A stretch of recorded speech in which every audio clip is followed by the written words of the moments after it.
Halo, assalamualaikum warahmatullahi wabarakatuh. Kembali lagi bersama aku Nurul. Gimana kabarnya teman-teman semua? Semoga selalu sehat, selalu mendapatkan ridho dan rahmat dari Allah Subhanahu wa taala. Amin ya robbal alamin.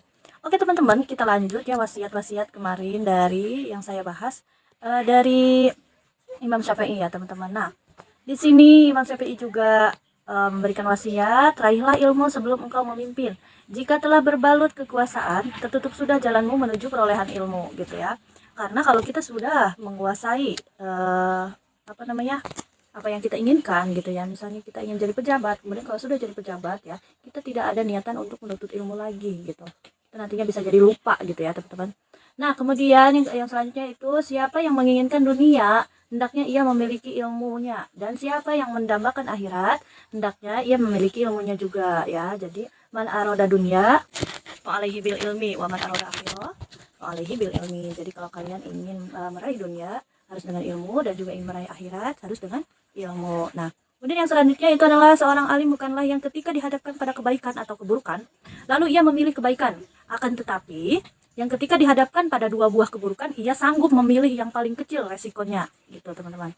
Kemudian yang selanjutnya itu siapa yang tulus menjalin persaudaraan, segala alasannya akan diterima, kelemahannya ya akan tertutupi, dan seluruh kesalahannya akan dimaafkan ya. Jadi dengan kita mempunyai banyak pertemanan, persaudaraan, kita harus lakukan dengan tulus. Jangan seperti misal contoh nih ya, misalnya berteman dengan seseorang apabila seseorang itu sedang bahagia, sedang punya, kemudian kita deketin, tapi kalau misalnya saudara kita sedang kesusahan atau teman kita sedang kesusahan, kita jauhin, sama sekali kita tidak datang gitu. Ya, tapi kita harus saling tolong menolong. Nah, kemudian ada 3 hal yang jika disembunyikan seseorang, ia telah menzalimi dirinya sendiri. Sakit yang disembunyikan dari dokter, hajat yang disembunyikan dari sahabat, dan nasihat kepada penguasa. Kemudian, orang terbaik adalah dia yang tidak memandang dirinya baik, dan orang termulia adalah dia yang tidak menyaksikan dirinya mulia, gitu. Apa ini maksudnya? Yaitu adalah orang yang terbaik adalah dia yang tidak memandang dirinya itu baik. Orang yang baik tidak akan mengakui bahwa dirinya itu orang baik, gitu ya teman-teman. Kayak aku dong, aku tuh orang baik. Aku tuh dari keluarga yang terhormat, misalnya aku tuh rajin sholatnya, aku tuh sehari baca Al-Qur'annya bisa sampai 3 juz misalnya, gitu ya. Membicarakan kebaikannya kepada orang lain misalnya, gitu ya. Terus kemudian dia yang tidak menyaksikan dirinya mulia ya, memandang diri dan orang termulia ada yang tidak menyaksikan dirinya itu mulia. Jadi dengan segala yang kebaikan yang ia lakukan, ia belum merasa bahwa kebaikannya itu sudah cukup gitu, selalu kurang gitu ya teman-teman.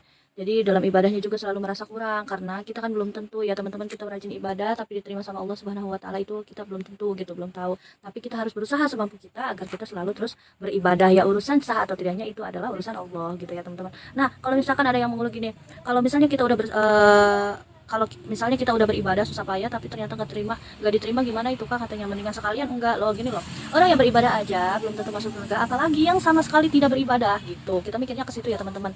Terus kemudian berpikir gini, nanti kan apalagi katanya kalau misalkan yang tadinya berdosa kemudian setelah bertaubat terhapus semua, katanya dosa-dosanya, enak banget misalnya kayak gitu ya. Itu kesalahan yang fatal, nggak boleh kayak gitu ya. Enak banget katanya, orang yang bertobat itu akan merasakan penyesalan yang sangat amat nyesel gitu, bukan enak banget ya. Bagi kita yang pemikirannya minim, ngerasain kalau enak banget terhapus dosa-dosanya, tapi sedangkan dia udah maksiat, udah berzina misalnya, udah mabuk-mabukan dan lain sebagainya. Tapi orang yang bertobat itu menyesal kalau seandainya dia pada waktu itu mungkin tahu gitu ya bahwa melakukan dosa itu tuh pembalasannya amatlah sangat pedih gitu. Mungkin dia akan memilih untuk jalur ibadah gitu, untuk mengikuti perintah-perintah Allah dan menjauhi larangannya gitu ya. Karena 1 detik saja berada di neraka teman-teman ya, jangan harap misalnya semua orang muslim kan nanti masuk surga, berarti nggak apa-apa dong di neraka walaupun hanya sementara lah. Kita ya cuman ngebakar tangan jari kita nih, telunjuk sedikit saja itu terasa panas gitu, memang betah walaupun hanya sedetik di neraka, apalagi kalau sampai bertahun-tahun gitu ya teman-teman. Kita jangan konyol ya perkataannya. Lalu kemudian wasiat dan kemudian Imam Syafi'i berkata, sungguh dusta jika seseorang yang mengklaim sanggup di dalam hatinya menyatukan cinta dunia dan cinta kepada Sang Pencipta. Karena kebanyakan teman-teman ya, kalau kita sudah cinta dunia itu sudah pasti lupa sama cinta pada Sang Pencipta ya. Jadi kita dahulukan saja kita mencintai Sang Pencipta ya. Untuk urusan dunia jangan terlalu cinta teman-teman. Karena apa? Kita cinta suami, kita cinta istri, tapi kemudian kita akan nanti ditinggalkan ya. Ketika kita mati, kita tidak akan keluarga atau anak atau suami atau istri kita itu akan ikut gitu, enggak ya.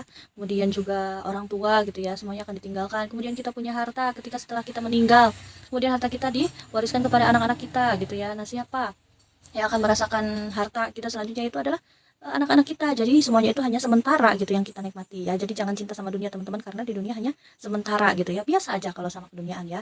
Tapi kita lebih banyaknya cinta kepada Sang Pencipta, yaitu adalah Allah Subhanahu wa taala ya. Karena dengan kita cinta Allah ya teman-teman, Allah itu akan menolong kita di dunia juga di akhirat. Allah akan meridhoi merahmati kita di dunia juga di akhirat ya. Menolong menolong kita di dunia juga di akhirat gitu ya teman-teman. Dan kemudian wasiat selanjutnya yaitu adalah tiada yang lebih buruk bagi seseorang melebihi berbicara banyak, menyebarkan rahasia dan mempercayai semua orang ya teman-teman.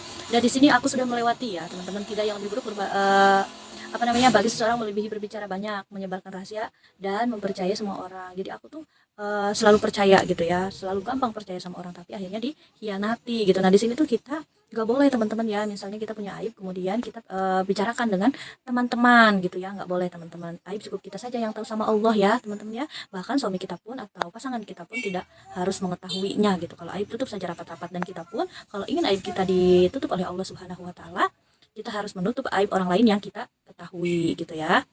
Nah, itu saja ya teman-teman wasiat dari Imam Syafi'i yang aku sudah ketahui.